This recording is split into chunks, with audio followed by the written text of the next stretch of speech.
Chaque fois on se dit Jésus ne vient pas, Jésus ne vient pas. Jésus ne vient pas parce que tout le monde n'est pas encore sauvé. Parce qu'il ne peut pas venir seulement prendre seulement une très petite minorité de personnes. La Bible dit que Dieu use de compassion. Tu dis Jésus va venir, mais est-ce que toi-même tu es prêt pour le recevoir? Parce que Jésus ne va pas venir prendre une église qui est sale. Il a de la compassion. Quand il regarde la terre, il voit que la terre s'est pleine. Il y a beaucoup peut-être qui vont aller en enfer. Il attend.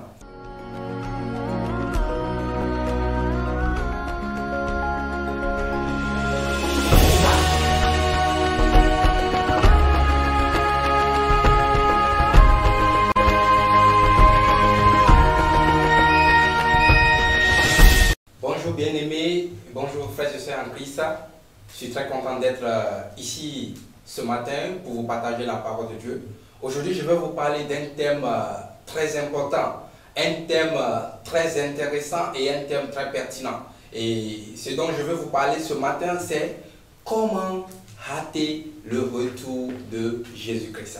Et je crois que c'est un thème dont nous avons souvent parlé. Et des fois dans nos églises, des fois dans nos écoles, des fois partout où nous sommes, on se demande quand est-ce que Jésus va venir? Jésus a promis qu'il allait venir. Et même avec les disciples, lorsque l'apôtre Paul vivait, souvent il disait Jésus va venir nous trouver. Et jusqu'à présent, Jésus n'est toujours pas venu. Et souvent, je me rappelle, un jour j'étais à l'école et l'un de mes professeurs a dit, mais je pense que ce n'est pas le bientôt de Jésus. Souvent, on se met à dire ceci pour dire que ce n'est pas le bientôt de Jésus. Jésus va venir, Jésus n'est toujours pas venu. On se pose la question, on dit, quand est-ce alors il va venir? Eh bien, c'est sur ce thème dont je veux qu'on puisse discuter ce matin.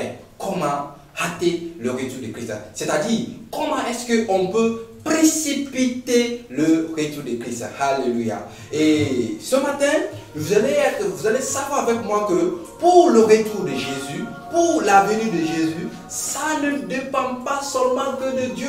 Pour dire que c'est Dieu qui choisit le jour qu'il veut venir. Bien sûr que c'est Dieu qui choisit le jour dont Jésus va venir. Mais ce matin, je vais vous faire découvrir quelque chose de nouveau. Et cette chose de nouveau est que vous avez une part. Si tu es chrétien, si tu es enfant de Dieu, si tu es fils ou fille de Jésus-Christ, tu as ta part. C'est-à-dire, il y a ce que tu dois faire pour hâter le retour de Jésus-Christ. Et pour cela, bien aimé, je vais vous amener dans deux passages bibliques. Et le premier passage biblique, je vais vous amener dans 2 Pierre chapitre 3. Et si vous avez le temps à la maison, vous pouvez lire tout le chapitre 3. Tout le chapitre 3 parle seulement que du retour de Jésus. Mais nous allons beaucoup nous accentuer dans le verset 11 et le verset 12. Je vous lis. Puisque tout va disparaître de cette façon, comprenez bien ce que vous devez faire. Il faut que votre conduite soit sainte et marquée par l'attachement à Dieu. Vous devez attendre le jour de Dieu en faisant tous vos efforts pour qu'il puisse venir bientôt. Et voilà, l'apôtre Pierre nous fait découvrir quelque chose de nouveau. Et bien avant qu'il ne dise cela, dans les premiers passages, il dit, dans les derniers temps, qu'est-ce qui va se passer? Il dit, dans les derniers temps, les moqueurs viendront, ils viendront dire que, votre Seigneur a dit qu'il va venir, il n'est pas encore venu. Et un peu plus tard, vers le verset 7, qu'est-ce qu'il va dire? Il va dire, Jésus ne tarde pas de venir parce que c'est comme ça. Mais qu'est-ce que Dieu veut? Dieu veut que tous soient sauvés. Dieu veut que tous puissent se convertir. Donc, l'une des raisons d'abord pour laquelle que Jésus ne vient pas, ne vous dites pas, oh non, Jésus ne veut pas venir seulement. Jésus veut que tout le monde soit sauvé. Il veut que tous puissent se convertir et que tous puissent parvenir au salut. Et voilà d'abord l'une des premières raisons qui prouve d'abord que Jésus n'est pas venu encore. Chaque fois on se dit Jésus ne vient pas, Jésus ne vient pas. Jésus ne vient pas parce que tout le monde n'est pas encore sauvé. Parce qu'il ne peut pas venir seulement prendre seulement une très petite minorité de personnes. La Bible dit que Dieu use de compassion. Il a de la compassion. Quand il regarde la terre, il voit que la terre s'est pleine. Il y a beaucoup peut-être qui vont aller en enfer. Il attend pour que beaucoup puissent parvenir à la justice. Et plus tard, qu'est-ce qu'il va dire maintenant? Dans le verset 11, il dit, Puisque tout va disparaître de cette façon, comprenez bien ce que vous devrez faire. Et dit, comprenez bien ce que vous devrez faire. Il faut que votre conduite soit saine et marquée par l'attachement à Dieu. Voilà d'abord l'une des premières raisons. Si nous voulons rater le retour de Christ, si nous voulons rater le retour de Christ, il faut que nous ayons une vie sainte. Si nous voulons rater le retour de Christ, il faut que nous puissions nous attacher à Jésus.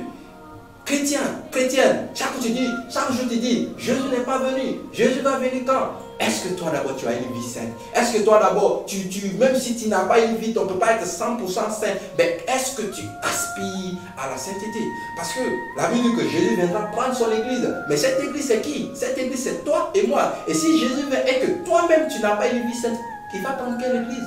Il ne va pas se retourner dans le vide. Il doit venir prendre une église et l'envoyer au ciel. Et cette église c'est toi et moi. Frères et sœurs, tu dis Jésus va venir, mais est-ce que toi-même tu es prêt pour le recevoir? Parce que Jésus ne va pas venir prendre une église qui est sale. Il ne va pas venir prendre une église qui n'est pas prête à le recevoir. Tu dis que Jésus va venir. Tu dis que Jésus va venir quand? Mais est-ce que toi-même tu es prêt pour le recevoir? Si tu veux rater le retour de Christ, si tu veux précipiter, anticiper le retour de Christ, commence, frères et sœurs, à avoir une vie saine. Commence à t'attacher à Jésus-Christ. Commence à prier. Commence à laisser des mauvais comportements qui ne plaisent pas à Dieu. Commence à avoir une relation intime entre toi et ton Dieu. Si tu fais cela, c'est la première raison. Tu es en train de rater. Tu es en train d'anticiper le retour de Christ. Et je vais vous donner la deuxième raison. La deuxième raison pour rater le retour de Christ, ça se trouve dans Matthieu chapitre 24, le verset 14. Oh frères et sœurs, il y a quelque chose de très intéressant là-bas. Matthieu chapitre 24, le verset 14. La Bible nous dit quoi? La Bible nous dit, cette bonne nouvelle du royaume sera prêchée dans le monde entier pour servir de témoin à toutes les nations. Alors viendra la fin.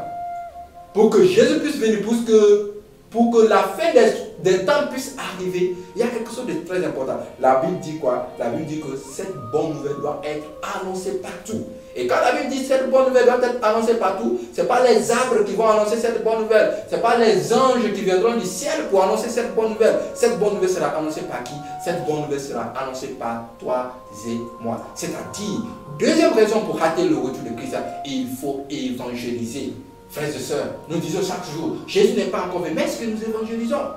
David dit qu'il faut que cette bonne nouvelle puisse aller partout, c'est-à-dire qu'il faut que presque tous les païens puissent attendre parler de Jésus avant qu'il ne vienne. Voilà la deuxième raison. Et cela dit quoi? Cela dit que nous avons un grand rôle, nous avons une très grande tâche en tant que chrétiens. Si nous nous couchons à la maison, si nous n'évangélisons pas, si nous dormons, si nous faisons autre chose, nous nous mêlons à nos activités, nous laissons l'évangélisation à part. Jésus va toujours t'appeler, il ne va toujours pas venir. Parce que quoi? Parce que toute l'humanité doit attendre parler de lui. C'est-à-dire, il faut au moins que le dernier païen puisse attendre parler de Jésus. Il faut cela pour que Jésus puisse venir. Donc, frères et sœurs, si tu as un ami, si tu as une soeur, si tu as un parent qui n'a jamais entendu parler de Jésus, commence à lui parler de Jésus. Si tu lui parles, peut-être que lui c'est le dernier païen, on ne sait jamais. Peut-être que le dernier païen se trouve derrière ta cour, ou bien c'est avec ton ami dont tu te promènes chaque jour, mais tu ne l'annonces jamais la parole de Dieu. Alors que peut-être que c'est lui qui doit attendre la parole pour que Jésus puisse venir. Tu ne sais pas. Donc, frères et sœurs, deuxième raison, si nous voulons rater le retour de Christ, il faut commencer à évangéliser. Si tu évangélises, tu es en train d'anticiper, tu es en train d'acter le retour de Christ. Donc, frères et sœurs, c'était cette parole que je voulais partager avec vous ce matin. Et j'espère que c'est bien compris. Et c'est une première fois. Et je vous demande de partager cette vidéo si ce message vous a plu, que vous voulez que beaucoup de personnes puissent entendre parler de ce message. Partagez cette vidéo et abonnez-vous sur cette chaîne. Salut, que Dieu vous bénisse.